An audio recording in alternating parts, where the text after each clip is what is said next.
All right, That's folks, great.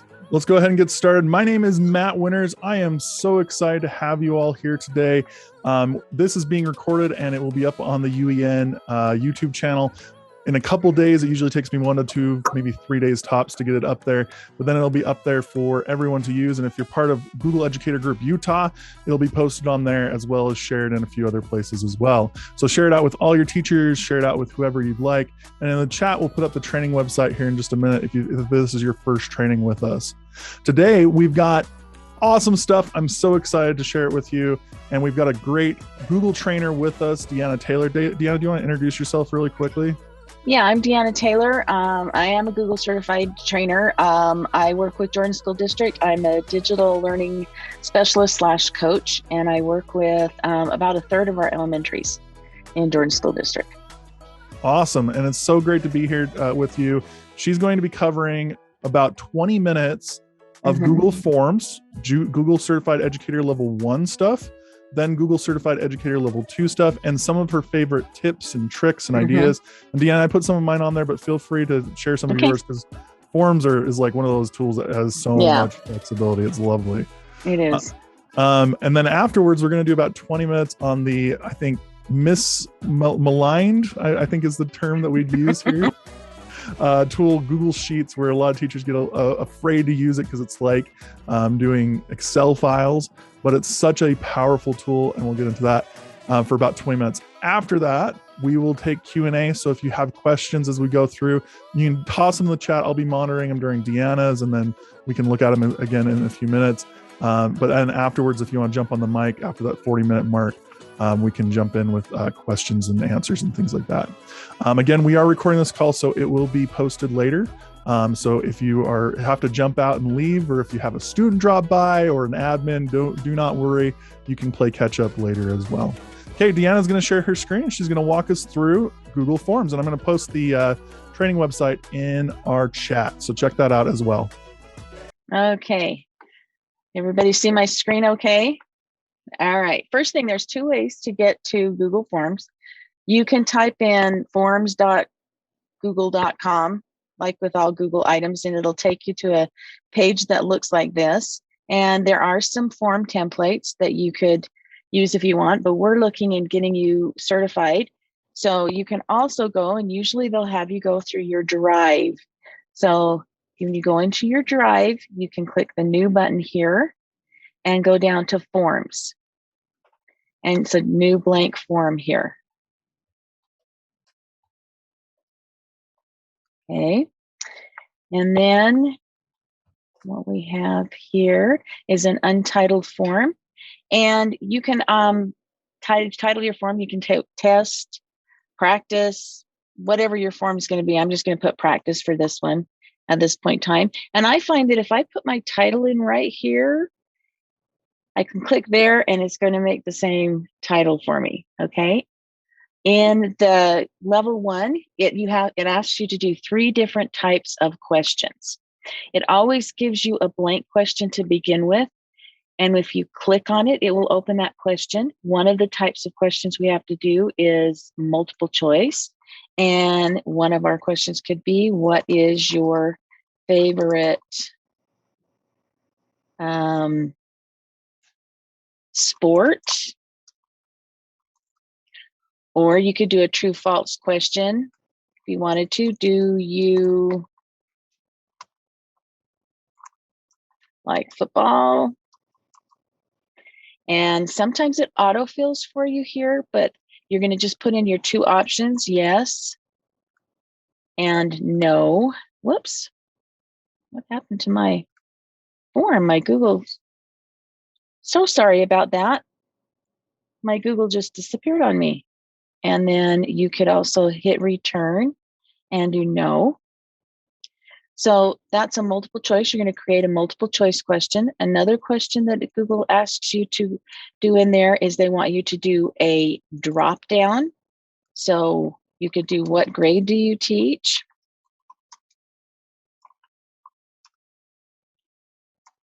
And then you could put your options in, say K1. And notice that I'm just doing return as I'm adding new options in there, I just hit return and it will put those in there for you. Okay. Then you have to also do a date question. Okay.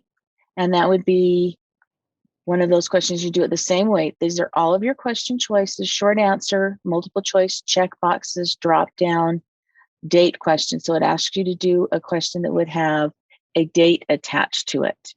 Okay. Some of the things you can do in the questions. Okay. One item is that you can make these questions. Right now, my questions are optional. That means that you could go through my entire questionnaire survey here and you could choose not to answer the questions. To make the questions required, you have to click this little button down here that says required. Now, as you're going through my form here, my survey, you would have to answer this question. Okay. You can also go in to your form. Okay. And you can set what is called a section. That's this one right here, add a section. So when you add a section, okay, you can then set up the section to, you can set up your section here. And I can make sure I'm going to put my question up here. Notice I'm drag and dropping my questions. That's really easy. I can edit my section and I can do, this is my conclusion. And depending upon how your students answer, you can have them go to the section. Okay, so go to section based on answer. Notice I'm doing this. There's 3 dots down here. You have the choice to add a description to the questions you put. You can go to the section based on your answers, or you can shuffle your option orders. When it says shuffle your option order, that means you can shuffle your option orders here on the quiz or to, survey that you're doing. So if I was going to say kindergarten, I wanted to do another question with them, I could say I'm going to go based on section answer, and then I can continue to the next section, or I could say I want you to go to the conclusion section here. So if kindergarten was going to be, that's all I wanted to know, they were in kindergarten, I could have them go to my last question here. Okay. To share, one of the other things that you can do with your form is across the top here, we have our customize our theme. This is the preview button so that you can say what the preview is of your form. And then there are some settings here. Okay. One of the settings that you can customize your form, choose an image if you would like, or change the color of the form here and change your background color. And it does give you the same basic font styles. So you can change the font styles depending upon what you like for your form. Okay. One of the things that you can do up here in the settings is you can limit, this is what one of the things they will ask you, is you can restrict this to users. Now this is my domain, jordandistrict.org. If I want to make sure that other people within my domain, outside of my domain, can access my form, I need to make sure that this is unchecked. If I want people who are within my domain and they're the only ones that are going to need to use my form, then I'm going to check this. Okay. I can also limit my form to 1 response. So that's all under this general tab in settings. Okay. I can also check this to see summary charts and text responses. So that the respondents who do this, they can see summary charts and text respondents. I can also make sure that the respondents or whoever's responding to my form can edit their response after they have submitted it. And then always you're going to want to make sure that you hit save. If you go to presentation mode, you can show a progress bar, shuffle your question order, or you can do a different message. Google always has a preset one that says your response has been recorded, but you can do your own customized. You can say, thank you for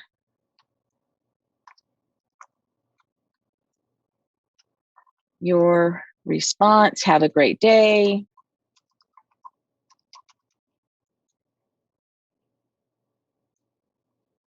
And then this will come up for anyone who has who's taken your form. This will be the confirmation mission they get when they have finished taking that form. Okay.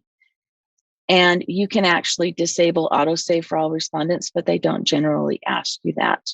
And then you make sure you save. You can also take a form, and it's the survey now, but if I wanted to change it, I could click over here where it says quizzes. And by flipping this little button right here, I can change that survey that I've made into an actual quiz. Okay.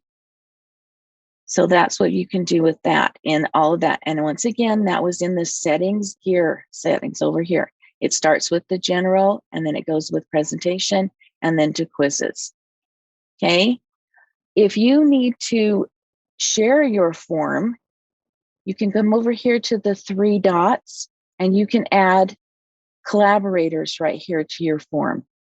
So 2 people in your team could actually be working on the form, and you can add a collaborator into your form. So I could add one of my teammates, Kiravetis, and she could be in here giving her a message saying, I've created this form.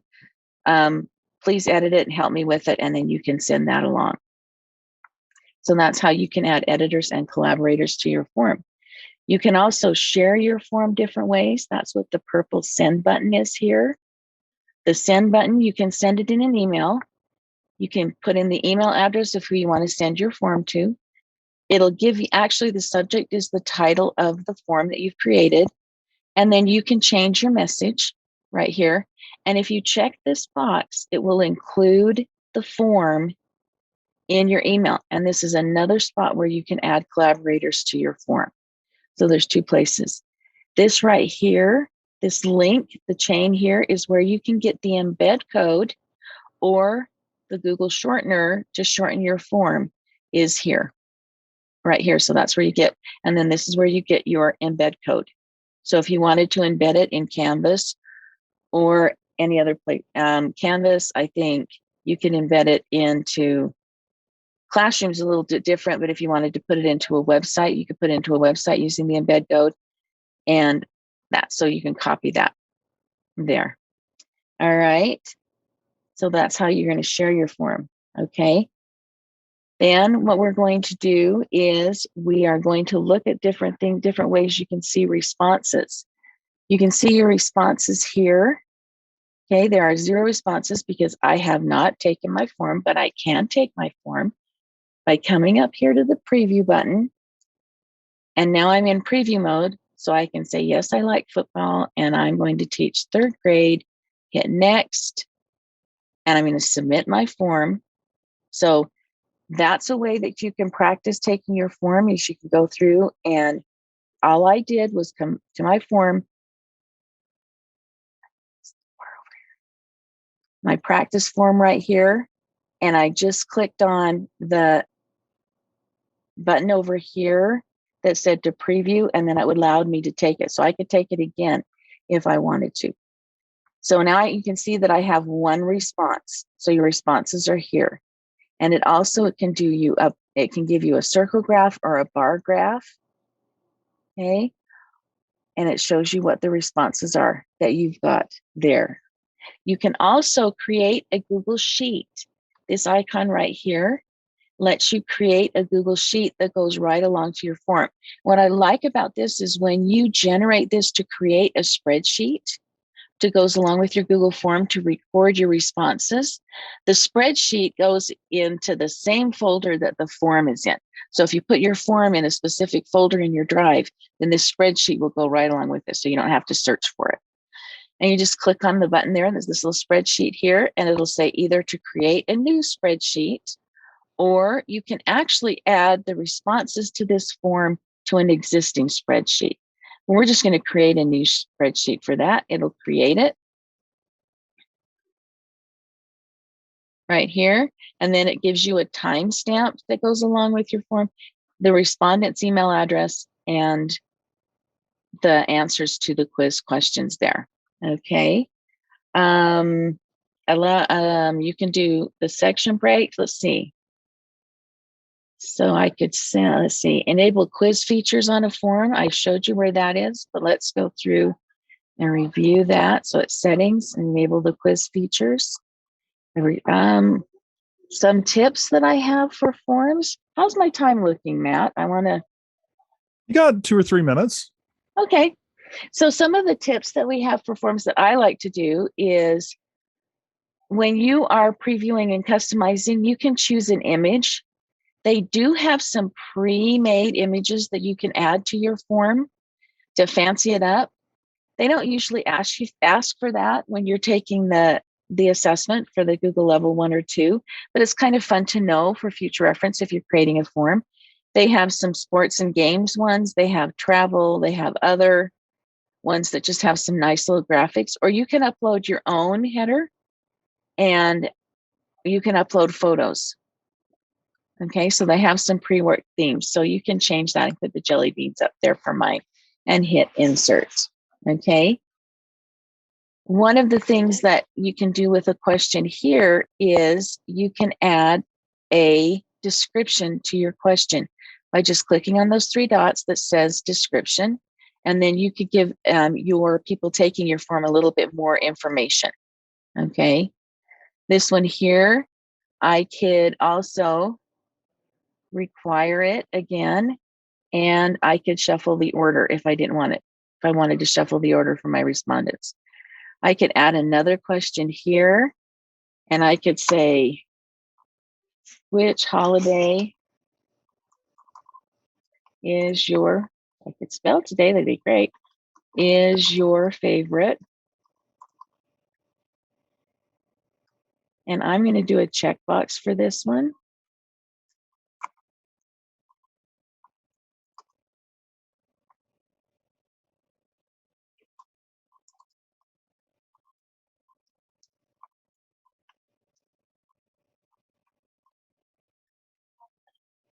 Require it. And then right down here, I could do a response validation if I wanted to. And what a response validation is you can get, this is, people like to use this when they're creating digital breakouts using Google Form and they're doing their locks, those breakout EDU locks that they can put, you can put in a specific number. So if this was a number key lock that had to do it, that's what the data validation is. You can do select at most or select exactly and put a number in, and then a custom error text like try again, you're so close, something like that in your data validation. So you can do those in there. Once again, you can add pictures to questions also. If you notice as I'm scrolling over this, you see this little image that comes up here. The image here, I can go right into my Google search engine here, and I could look for Halloween images. I can click on it and I can insert that.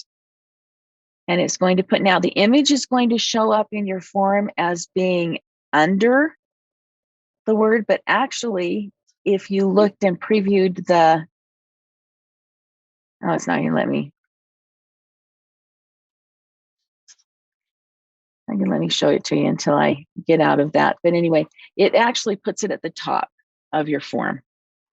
Okay, so your form, it goes at the top when you preview it and look at it that way.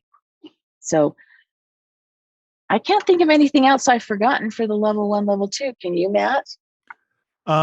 There's only 2 other things that I would add on there. So we already know that if you use docs.new or sheets.new or slides.new, if you do forms.new, you get a brand new form as long as you're logged into your Google account on Chrome, which is super cool. So that was the only other one that I could really think of. Yeah, I can't think of anything else that I've forgotten, except that I took the form, but I can't show them the preview of this. So it happens. It's all I good. already took my form. So, but anyway, you can see that you can add images. It was really helpful for K1 and 2 teachers because your Google form actually puts the word underneath the image. So if you were actually having them choose like what's their favorite candy, or they could choose, like I did one with Jan Brett. Well, it was a Jan Brett. Let's see if I can get to it.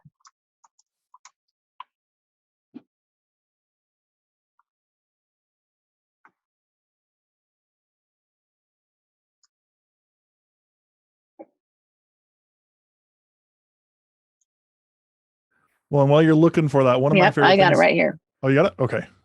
Got it right here. Yep. It was just in the wrong, but this is what it looks like right here. So this is what I created here for Jan Brett. And I did the video. So you can actually embed a video in here. That's what this does. That's another trick that you have in there. And then you can get, if you preview this one, you'll be able to see that the option for the word. So here's the picture. This is the gander, but it has gander underneath. So you can actually see. That's fantastic. How the pictures are. So yeah, so K1 and 2, it's really versatile to be able to do that. Awesome. For them. So all right, Miss Deanna, you ready to jump over to Sheets then? Yeah, let's jump over to Sheets then. Awesome. I'll let you stop sharing and I'll jump in. Yeah, I got to find the little bar again. It disappears on me.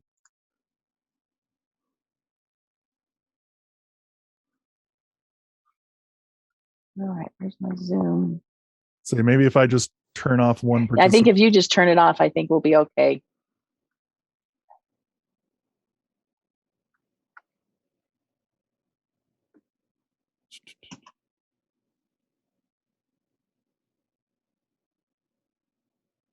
That did not work for me. Oh, there we go, Miss Deanna. Got it. Perfect. I got it.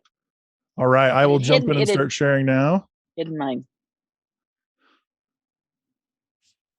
All right, folks. So just as a reminder really quickly, and Deanna, can you give me a thumbs up? Can you guys see me now? Good. Okay. So on our training site, if you go to Google Forms, Deanna, everything Deanna covered in terms of GCE1, GCE2 is right here. Gives you a nice checklist. You can go down and quickly go through it. And again, all of these answers are coming from Google. So you can see exactly what they're going to ask you to learn, what they're asking you to show on the test. You can make it go really quickly. Same thing with the tips and tricks that she went over. They're all just right down here below. And you can always email Deanna or I, and we'll tell you our email information at the end so you can get at us and ask us questions as well as our social media. We're going to jump over to Sheets now. So on Sheets, same deal. There's a list of the GCE1 tasks, the GCE2 tasks, and our helpful tips that we'll get through hopefully in the next 15 minutes. We might go a little bit over 340, but that's okay. And again, we'll have Q&A afterwards. Reason why I wanted to start here, folks, is to let you see all the cool stuff that we're going to be covering over the next couple of minutes. But Google actually offers these great pre-made sheets that you can click on and add to it. And it gives you everything that you need to know or set up so that you can start building and working on these problems immediately. So I'm going to grab the first sheet here. If you just click that link like I am right here, it's going to ask you to make a copy. And then it's going to drop you into some data here and you're able to start working on it. So the first thing that they ask you to do is be able to sort your columns.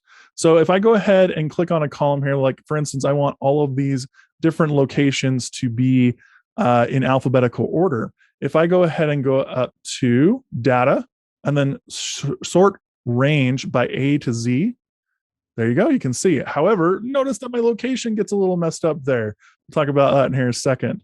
Now you can do the other direction as well. So if I go back again to data and do Z to A, same sort of deal. So you can quickly get through that and make that very, very clear for everyone. Second thing that they want to know is be able to calculate an average. So we already have this set of data right here. I'm going to go ahead and highlight that data. And you highlight by clicking on one cell and then dragging down with it with your right cursor or your left cursor. And that highlights all of it in blue, and then you're good to go. To add any sort of formula, Google does a lot of the work for you. So if you go over here to functions and hit the little arrow drop down next to it, if you hit average, it's going to go ahead and apply the formula and drop it down below the answer in that last column. So I could add another column here and just call it average annual visitors. And I am off to the races and I can get going with my next set. Third thing, they want you to be able to create a labeled chart from data. So if I go ahead and grab all of my data here, okay, actually I'm going to go ahead and grab these two columns there. We can go ahead and hit insert, chart, and it's going to pull up a sidebar right here. And you can see there is my annual visitors and by percentage right there. I can change this from a pie chart to a bar chart. I can change it from a column, or a column chart, I should say, to a line chart. I can change it to, and some of these won't work great for what we're doing, but you can see there's some really cool things that go along with that. I'm going to keep it as a pie chart because I think it's the best one to work with. So that's how you add one of those. Again, highlight your data and then go up to insert chart and you're good to go. With that, then you can move this around wherever you want, and you can actually create that chart in a new, I'm going to just go ahead and highlight it all again. Sometimes you might want to do this. So insert chart, and then it's been a while since I've done this, but I know, maybe I'll show you that later. There is a way to create a chart in a new tab, which isn't a big deal, but it's a really fun one to work with. All right. Third or fourth thing that you're going to do is go ahead and share your sheet, which is exactly like how you would normally do it in a particular, in any other Google suite.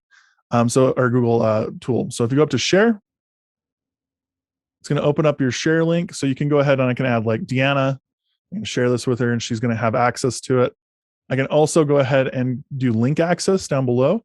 If I want to give it to everyone, I can go ahead and hit, instead of share with no one, I hit share with my Utah Education Network, which is my domain, just like Deanna had it in Jordan School District. And if, let's say we want to share it with the general public, I could go anyone with the link, and now I'm ready to go. There it is. All right. Last thing we're going to do is go ahead and do a protected sheet. So let's say that this sheet, I share it out, but I don't want anyone else to mess with my data. I just want that to be protected, even if I share it out with my team or my department or anybody else. Well, if I go down here to where it says sheet and hit the drop down right there, and go ahead and hit protect sheet.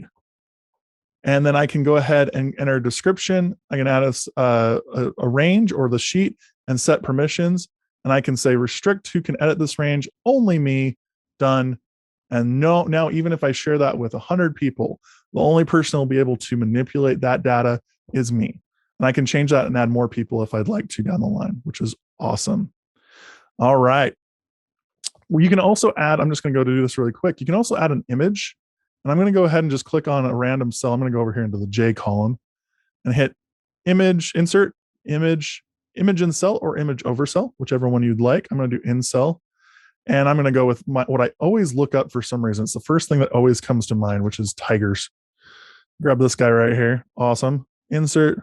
And now that image is going to go inside that cell. It might take a minute. There it is. You can see it populate there.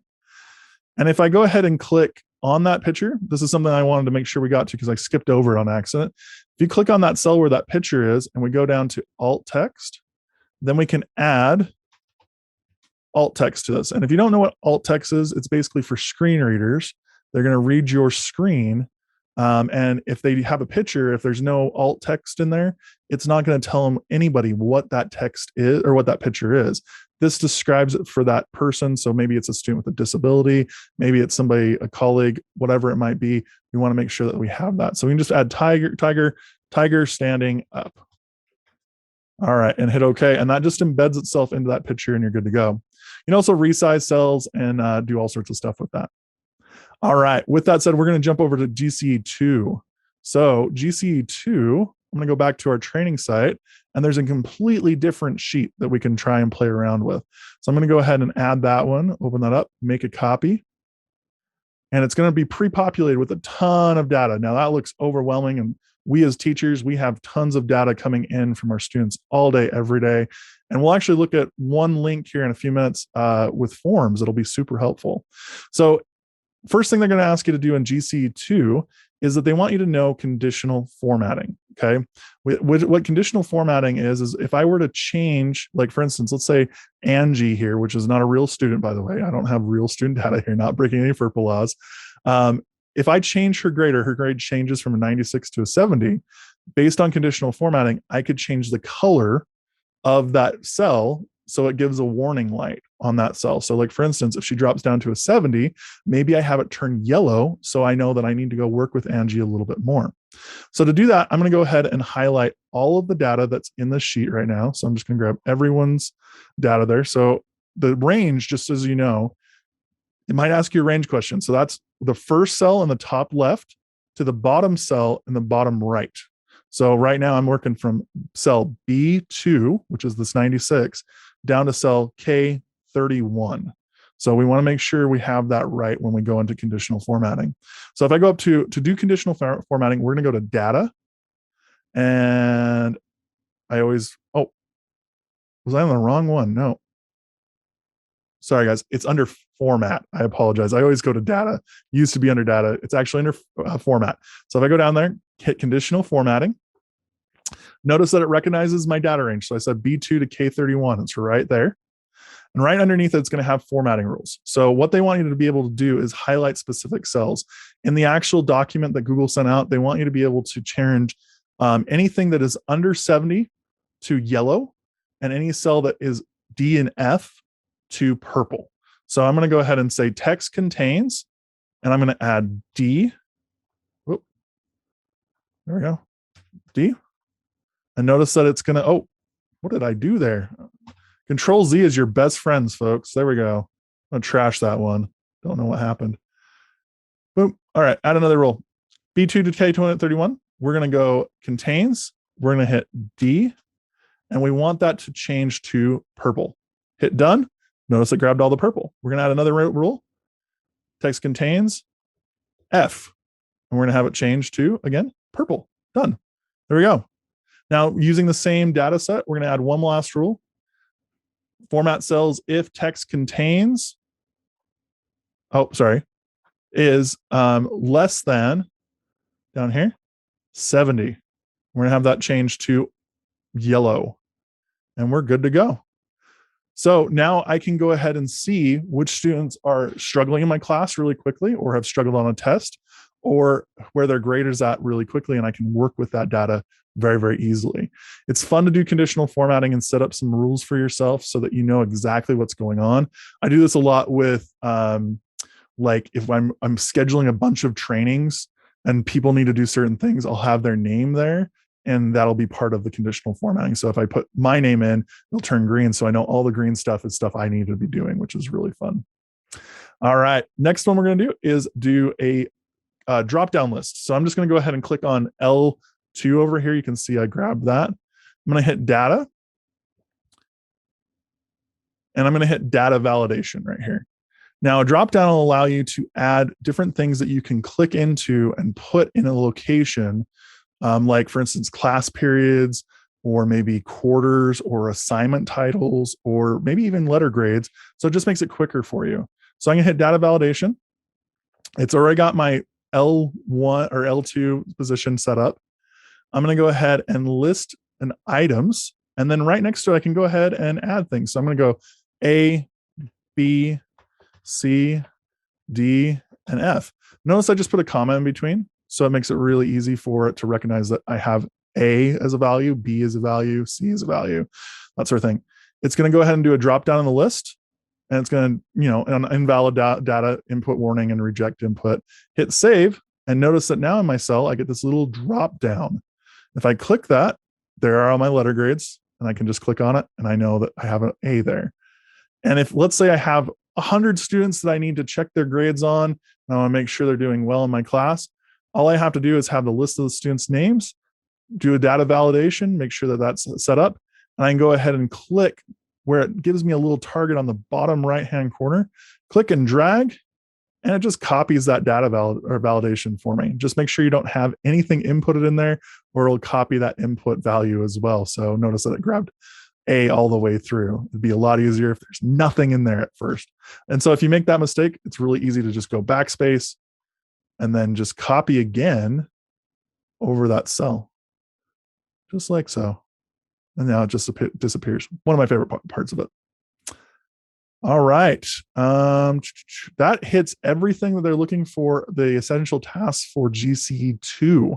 So lots of easy stuff, but it's stuff that takes a little bit of time to really get to. Lots of little button presses and make sure you know where they're at. Remember that formatting has conditional formatting. So you got that formatting, conditional formatting in the same tab. And you got data and data validation. Data validation is under data. So it makes it really easy to connect those two. Couple helpful tips that we're just going to go over really quickly. Remember earlier when I was doing the sheet and I alphabetized everything and it dropped my titles into it. And I was like, I don't want that to happen. Well, we can freeze a row. So let's say I wanted to freeze this row right here with the student names and all the information at the top. If I go up to view, freeze, one row, it's going to freeze that. So if I scroll down, notice that that doesn't go anywhere. It stays at the top. But then also if I alphabetize, which this is already alphabetized already, but I'm going to do it the other direction so you can see this. Go to data. I'm going to go Z to A, and it keeps the student name at the top just like that. Super easy, super quick, makes it super nice. We've already covered quick copy. That's that little drag in the corner with the targeting system. One of my favorite things. We inserted earlier a chart and an image, but you also can insert a drawing, which is so much fun. So if you've never done that before, if we just hit drawing, then we can start drawing on our Google Doc. We can create lines and arrows. We can do curves. We can just scribble if we want to. We can create something in there that maybe shows a data relation in what we're looking at inside of this particular sheet. One of my favorite things to do is hierarchy charts. So like I'm the person who owns the chart. Here are the teachers who are going to be using the chart. Here are the classes they're going to be using it for. All of that data is linked down below inside the sheets. All right, I'm going to hit save and close. The last two things we're going to do, one is you can always add more sheets to your document, which is this little plus sign down here. And notice that I just keep getting more and more sheets across. These could be different classes. They could be different periods. They could be different quarters, years, whatever you want. And to rename these so they're easier for you to work with, if you hit the drop down, you can go ahead and hit rename right there. It'll allow you to change that. You can also color code your sheets right here, which is nice. And then again, there's that protect sheet that we looked at right there. Two things. Let's say that I have a bunch of text. Now I got to go find it. There we go. And I have it kind of weirdly looking right there. So I can't see these people's names. I want to be able to see those. So if I go ahead and double click on that, you can do text wrapping right here on this row. It's in between your vertical line and your text rotation. And I can go ahead and change that out so it morphs so that it adjusts directly to the size of the cell that I'm working with. Remember, if I want to do all of those at once, all I have to do is highlight all of those, text wrapping, and it does it for me right there. So it makes it really easy, no matter what the cell size is, to see everyone's names in that space. All right, and the last one, to kind of connect everything together at the very end, Deanna, how do we make this into a form so we can get data? Well, go up to tools, create a form right there. Now, if I've already created a form off of this question or off of this sheet, maybe I've collected the form first, I can go ahead and go in here and it'll already have that connected and all the questions on there. But I can go ahead and start adding questions, and it'll put columns across the top for those sheet questions, or those questions that I'm asking on the form to the sheet. I did want to point this out really quickly for Deanna, because you're working off of, weirdly, the old updated version of forms. Our version updated over at UEN, and they moved settings from right here to right here. So now you have your settings right across the top, from questions to responses to settings, which is super cool. Responses as well. Just wanted to show you this. So let's say that you go the other direction, you create your form and you have that great quiz, you're collecting data from your student, but you want to sort through it a lot easier. You can click right here and it'll allow you to create a sheet off of that. Now I'm just going to go and use our tool from earlier really quickly. If I do forms.new, just so you can see what this is like. If I do go again to responses, and I hit that green button right there, it's going to pop up with this first. I can create a new spreadsheet, or I can select an existing spreadsheet. So maybe I want to have all my quizzes go to the same spreadsheet, the same sheets file, make it really easy for everyone. Hit that and select, and then I can go and grab the spreadsheet that I've already been working on, that copy of grades. And if I go back over to copy and grades, notice that there are my form responses right there. from the two forms I connected. So makes it super easy to keep everything in one place on one sheet instead of having dozens of them, and keeps your data really flexible, really easy to use within your class. So definitely recommended to check out using Google Forms and Sheets and using them together. Josh pointed out a really great thing. I just want to point out with the color with grades, that's so cool. Could not agree with you more, Josh. If you can do that conditional formatting at the beginning of the school year, and then as you go through and you start adding more data in there and you're connecting all those points together and you're doing some formatting with your formulas, having that toss over into one place, you can really target students who need that help and get that help to them quickly in remediation time or flex time or whatever your school calls it. Kayla also jumps in with, what would you use the forms for when connected with the sheets?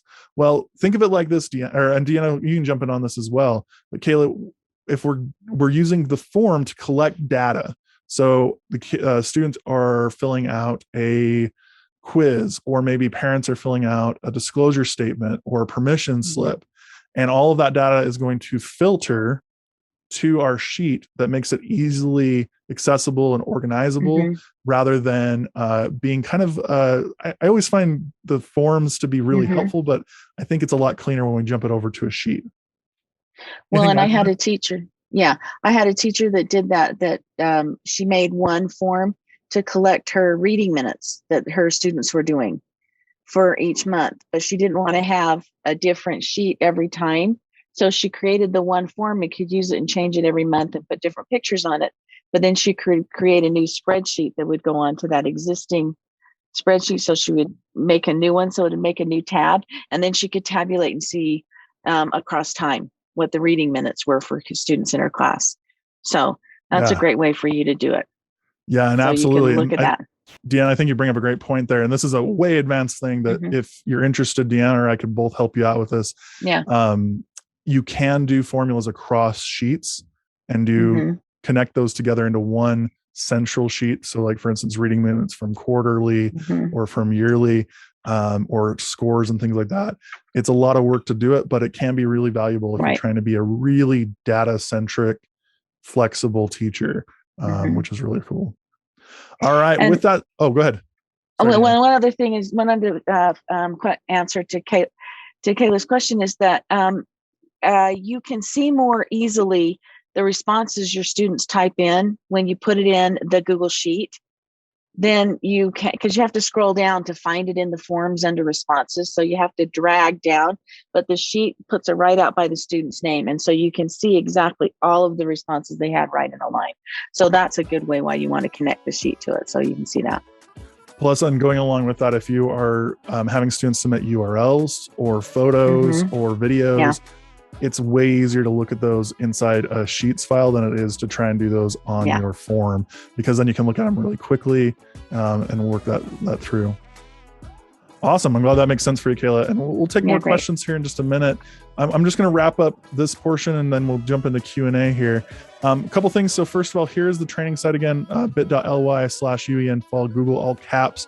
Feel free to share it with whoever you'd like to, whatever teachers you think would benefit from this, so that they can get Google certified as well.